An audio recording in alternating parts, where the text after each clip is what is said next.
조갑제TV 시청자 여러분 안녕하십니까? 저는 조갑제닷컴의 조세별입니다. 지금 시각은 2022년 6월 22일 오후 4시를 가리키고 있습니다. 부산에 가면 세계 유일의 유엔 묘지가 있습니다. 지금은 유엔 기념공원이라고 부르는데 이곳에는 6.25 전쟁 때 전사한 11개국 총 2,315명이 이곳에 잠들어 있습니다. 자, 이곳 부지가 굉장히 넓은데 한쪽에는 추모관이 있습니다. 그 추모관에 들어가면 항상 추모 영상이 플레이 되는데 그 영상을 보고 있으면 아주 가슴 뭉클한 문구 하나가 뜹니다. 굉장히 유명한 문구인데 영어로 이렇게 쓰여져 있습니다. For your tomorrow, we gave our today. 여러분의 내일을 위해 우리는 오늘을 바쳤습니다. For your tomorrow, we gave our today. 저는 저 문구를 볼 때마다 굉장히 가슴 뭉클합니다. 이 대한민국이라는 나라가 정말 전 세계 젊은이들의 피와 희생, 그 땀 위에서 세워진 나라구나라는 사실을 다시 한번 인지하게 되는데 정말 이름도 모르는 저 동방의 한 나라를 위해서 기꺼이 도우러 왔죠. 수많은 젊은이들이 이 땅에서 자신의 젊음을 바쳤습니다. 그들의 미래를 바친 결과 우리는 아주 멋지게 성장한 이 대한민국이라는 이 나라에서 저희가 이 오늘을 누리고 있는데 이 오늘이라는 이 시간이 그들이 바친 그 젊음 위에서 존재하고 있다는 사실을 늘 저 문구를 보면서 다시 한번 깨닫게 되는 것 같습니다. 자, 최근에 6월 호국의 달을 맞아서 어제도 굉장히 인상 깊은 행사가 하나 있었습니다. 저 유엔 기념공원에서 안장식이 열렸는데 캐나다 참전 용사가 사후에 그 유해가 한국으로 봉안되어져 와서 유엔 기념공원에 묻힌 것이죠. 저 행사가 열렸습니다. 저 주인공은 캐나다 참전 용사였던 존 로버트 코미어라는 분입니다. 자, 이 코미어 씨는 1952년 4월 만 19세의 나이로 6.25 전쟁에 참전해서 육군 제22연대 소속으로 1953년 4월까지 이 대한민국의 자유를 지키기 위해서 싸웠습니다. 자, 귀국을 해서 우체국에서 근무하다가 은퇴한 이후에는 캐나다 퇴역 군인 요양원에서 노후를 보냈는데 작년 11월 24일에 별세를 했습니다. 자, 이 코미어 씨는 생전에 대한민국의 발전에 대해서 굉장히 자랑스러워했다라고 합니다. 전쟁의 잿더미 위에서 세계 10위 경제 대국으로 발전한 정말 기적과도 같은 이 대한민국의 성장을 아주 뿌듯해했다라고 하는데 그래서 한국에 묻히고 싶다라는 말을 자주 해왔다라고 합니다. 그리고 지난해 말 90세로 이 세상을 떠나기 직전에도 한국에 묻어달라라고 부탁을 했다라고 합니다. 그래서 이 생전에 이 고인의 이 유지를 받들어서 지금 결국 이 한국에 안장이 된 것이죠. 자, 이 유엔 기념공원에는 사후 안장묘역이 따로 있습니다. 그래서 6.25 전쟁 전사자만 이곳에 묻히는 것이 아니라 이렇게 전쟁이 끝나서 본국으로 돌아가서 본국에서 사망한 경우라도 고인이 생전에 의지를 가지고 신청을 한 경우에는 심사를 해서 이곳 유엔 묘지에 안장하는 것을 승인하고 있습니다. 이 코미어 씨는 지금 14번째 사후 안장된 분인데 어제 기념 행사가 있었습니다. 여기에는 주한 캐나다 대사관, 또 국가보훈처장, 유엔군 사령부 관계자 등이 참석을 했습니다. 20일 날 그 인천공항에 그 유해가 도착을 했습니다. 그 가족이 그 유해 같은 그 봉안함을 들고 내렸고 아주 극진하게 예우를 했습니다. 인천공항에서부터 따로 봉안식 그 행사를 열었습니다. 이곳에서부터는 저희 대한민국이 모시겠습니다라는 이런 그 모토를 내걸고 보훈처장이 직접 가족으로부터 그 봉안함을 인수받아서 아주 예의를 갖추어서 리무진 차량까지 대령을 했던데 차량으로 탑승을 해서 부산까지 이동하는 그리고 어제 마침내 안장식이 열렸던 것이죠. 자, 그래서 지금 참전 용사들에 대해서는 저희 국가보훈처나 우리 대한민국 정부에서 아주 신경을 써서 제대로 잘 대우하는 이런 모습을 볼 수 있었습니다.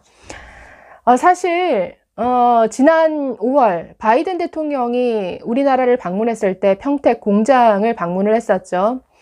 아무래도 반도체 동맹이 지금 미국 입장에서는 절실한 이런 상황인데, 그때 나란히 바이든 그리고 이재용, 윤석열 대통령까지 나란히 섰습니다. 그 모습을 보면서 참 감회가 새롭다라고 느꼈는데, 정말 1950년 전쟁 당시 정말 전 세계의 도움을 받았던 이 대한민국이 이제는 세계 그리고 미국에게 도움을 주는 이런 나라가 되었구나라는 그 사실이 정말 뿌듯했습니다.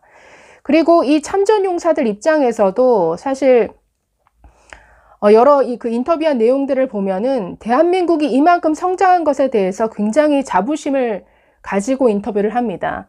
자신들의 희생이 헛되지 않았다라는 것이죠. 생각해 보시면 미국은 6.25 전쟁 때 가장 많은 인원을 파병했습니다. 170만이 넘는 젊은이들이 참전했습니다. 어마어마한 숫자죠. 그리고 6.25 전사자 약 4만 명 가운데 89%인 3만 6천여 명이 미국 전사자들입니다.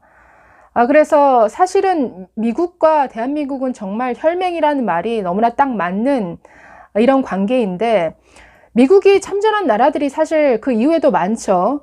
대한민국뿐만 아니라 베트남도 있고 아프가니스탄, 이라크. 그런데 그 나라들 중에 이만큼 성장한, 이만큼 성공한 나라가 어디 있느냐? 대한민국밖에 없죠. 그러니 정말 참전 용사들 입장에서도 그들의 젊음을 바쳤던, 그렇게 피 흘렸던 그 시간들이 정말 헛되지 않았구나, 아깝지 않았구나. 그래서 오늘날 이 대한민국의 눈부신 성장과 발전을 보면서 그들도 이 대한민국 6.25 전쟁에 참전했다라는 그 사실이 오늘날 굉장히 그들의 자랑거리가 되고 그들의 자부심이 된다라는 이런 인터뷰를 많이 봤습니다. 그래서 굉장히 기뻤는데, 자, 내일 모레가 6.25 전쟁 72주년이다 보니 개별 참전용사들의 아주 감동 스토리가 여기저기서 많이 소개가 되고 있습니다. 자, 캐나다 병사 378명이 이 유엔 묘지에 안장이 되어 있습니다. 자, 그곳에 한 분이 누구냐면 1953년 4월 정말 그 휴전을 석 달 앞두고 전사한 로이 더글러스 엘리엇이라는 분의 묘가 있습니다. 너무나 안타깝죠. 자, 당시 캐나다에 있는 가족들은 이 장남이 전사했다라는 소식을 들었음에도 불구하고 가정 형편이 너무나 어려웠기 때문에 이 한국 땅을 찾을 생각도 못했다라고 합니다. 자, 그래서 아주 오랜 세월이 지금까지 계속 흐른 것이죠. 60년, 65년 이렇게 시간이 흘렀는데, 자, 그 동생이라는 도널드 엘리엇이라는 분이 2012년에 캐나다 온타리오에 있는 현대자동차 매장에 들렀다라고 합니다. 여기서 그 현대자동차를 구입을 한 거죠. 그런데 그 딜러, 한국분이었던 그 딜러와 얘기를 나누다가 형 얘기를 털어놨다라고 합니다. 사실은 우리 형이 6.25 전쟁에 참전을 했었다. 그래서 이렇게 전사했다라는 소식은 들었는데 우리가 형편이 어려워서 그동안 찾아가지도 못했고, 그래서 형이 어디에 어떻게 잠들어 있는지도 알지 못하고 있다. 굉장히 안타까운 소식을 털어놓은 것이죠. 자, 이 사연을 들은 현대차 딜러, 이름이 신상묵 씨라고 하는데 이때부터 이름 하나 가지고 백방으로 수소문하기 시작합니다. 로이 더글러스 엘리엇이라는 이 이름 하나 가지고 한국에 있는 모든 사이트를 샅샅이 검색을 했습니다. 자, 몇 날 며칠을 찾았는데도 찾을 수가 없었습니다. 마침내 그 동생, 즉 손님이 차를 가지러 매장에 방문하는 날이 되었는데, 자, 그날 오전 마지막으로 이 부산에 있는 유엔 기념공원에서 검색을 마지막으로 해본 거죠. 그런데 거기서 마침내 찾았습니다. 그래서 이 로이 더글러스 엘리엇이라는 이분의 그 묘비 사진을 그대로 출력을 해서 액자로 만들었다라고 합니다. 그래서 매장을 방문한 그 손님에게 찾았습니다.